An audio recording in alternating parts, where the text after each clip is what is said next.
This is the story of Little Benjamin Bunny by Beatrix Potter. Enjoy! One morning, a little rabbit sat on a bank. He pricked his ears and listened to the trip-trot, trip-trot of a pony. A gig was coming along the road. It was driven by Mr. McGregor, and beside him sat Mrs. McGregor in her best bonnet.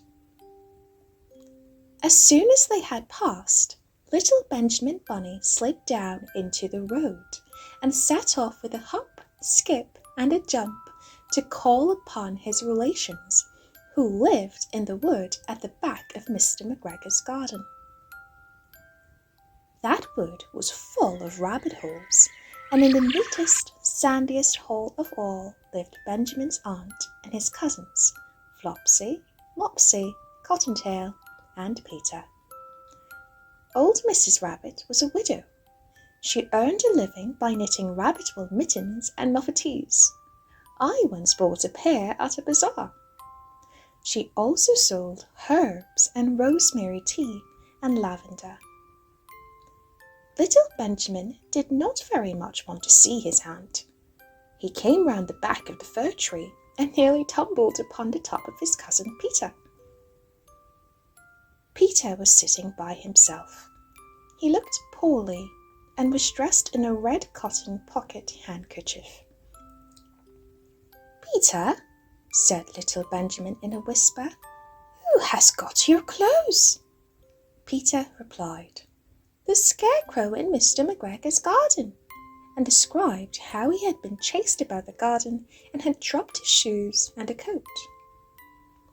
Little Benjamin sat down beside his cousin and assured him that Mr. McGregor had gone out in a gig, and Mrs. McGregor also, and certainly for the day because she was wearing her best bonnet.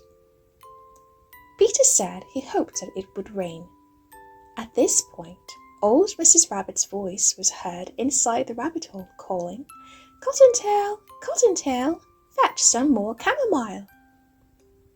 Peter said he thought he might feel better if he went for a walk. They went away hand in hand and got upon the flat top of the wall at the bottom of the wood. From here they looked down into Mr. McGregor's garden. Peter's coat and shoes were plainly to be seen upon the scarecrow, topped with an old tam-o'-shanter of Mr. McGregor's. Little Benjamin said, "It spoils people's clothes to squeeze under a gate. The proper way to get in is to climb down a pear tree." Peter fell down head first, but it was of no consequence, as the bed below was newly raked and quite soft. It had been sown with lettuces. They left a great many odd little footmarks all over the bed, especially little Benjamin, who was wearing clogs.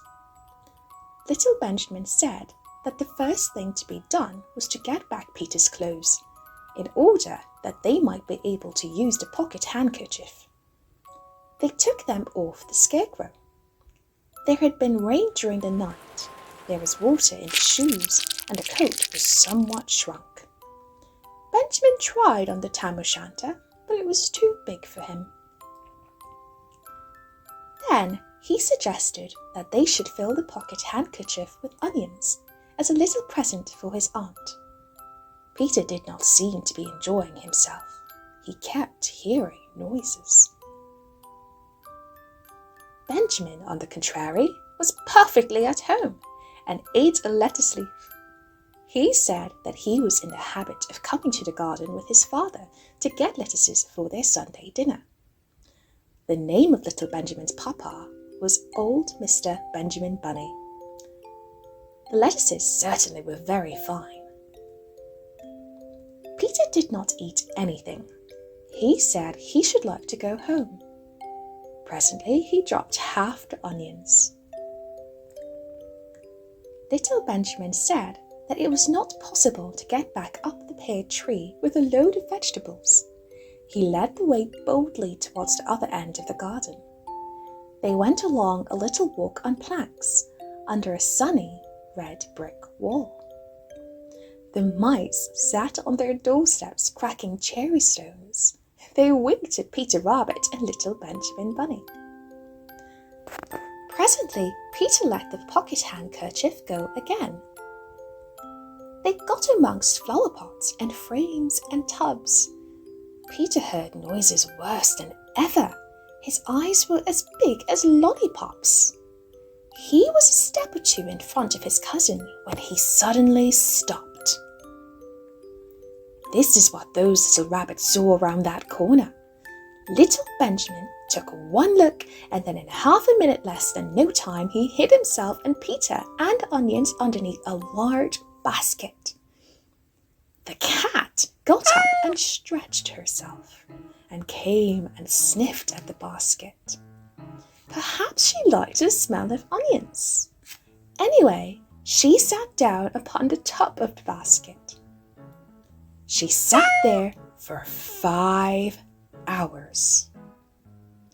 I cannot draw you a picture of Peter and Benjamin underneath the basket, because it was quite dark, and because the smell of onions was fearful. It made Peter Rabbit and little Benjamin cry. The sun got around behind the wood, and it was quite late in the afternoon, but still the cat sat upon the basket. At length there was a pitter-patter, pitter-patter, and some bits of mortar fell from the wall above. The cat looked up and saw old Mr. Benjamin Bunny prancing along the top of the wall of the upper terrace. He was smoking a pipe of rabbit tobacco and had a little switch in his hand. He was looking for his son. Old Mr. Bunny had no opinion whatever of cats. He took a tremendous jump off the top of the wall onto the top of the cat and cuffed it off the basket and kicked it into the greenhouse, scratching off a handful of fur. The cat was too much surprised to scratch back. When old Mr. Bunny had driven the cat into the greenhouse, he locked the door. Then he came back to the basket and took out his son Benjamin by the ears and whipped him with the little switch. Then he took out his nephew Peter. Then he took out the handkerchief of onions and marched out of the garden, his nephew and his son in tow. When Mr. McGregor returned about half an hour later, he observed several things which perplexed him. It looked as though some person had been walking all over the garden in a pair of clogs, only the footmarks were too ridiculously little. Also, he could not understand how the cat could have managed to shut herself up inside the greenhouse, locking the door upon the outside. When Peter got home, his mother forgave him, because she was so glad to see that he had found his shoes and coat. Cottontail and Peter folded up the pocket handkerchief, and old Mrs. Rabbit strung up the onions and hung them from the kitchen ceiling, with the bunches of herbs and the lavender. The end. Sleep tight and good night.